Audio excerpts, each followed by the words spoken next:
اسم اعظم الغرض اسماء گرامی الحی القیوم کا دعاؤں کی قبولیت اور مشکلات سے نجات پانے میں ایک خاص اثر ہے۔ اسم اعظم الحی القیوم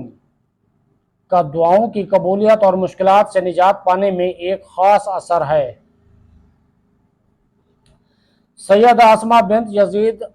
رضی اللہ عنہ بیان کرتی ہیں کہ رسول اللہ صلی اللہ علیہ وآلہ وسلم نے فرمایا، اللہ کا عظیم ترین نام اسم اعظم ان دو آیتوں وَإِلَٰهُكُمْ إِلَٰهٌ وَاحِدٌ لَا الہ الا هو الرحمن الرحیم اور سورہ آل عمران کی ابتدائی آیت الف لام میم اللہ لا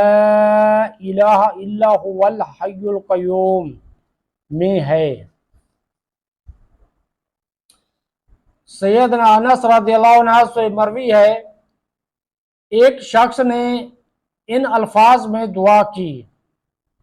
اللہم انی اسألک بان لک الحمد لا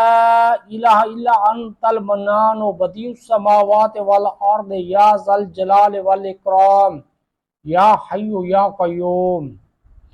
اے اللہ، میں تجھ سے اس امر کے وسیلے سے دعا کرتا ہوں کہ سب تعریف تیرے ہی لیے ہے، تیرے سوا کوئی معبود نہیں، تو ہی احسان فرمانے والا ہے،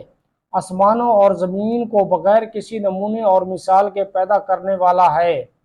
اے جلال و اکرام والے، اے زندہ، اے نگرانی کرنے والے۔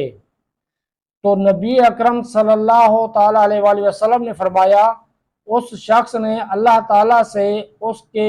اسم کے واسطے سے دعا کی ہے جس کے ذریعے سے جب بھی اللہ تعالیٰ سے دعا کی جائے وہ دعا قبول فرماتا ہے، اور جب بھی اس کے ذریعے سے اس سے کچھ مانگا جائے تو وہ عطا کرتا ہے۔ اسی لیے نبی اکرم صلی اللہ تعالیٰ علیہ وآلہ وسلم جب بہت تاکید کے ساتھ دعا کرنا چاہتے تھے تو یا حی یا قیوم کا ورد کرتے تھے۔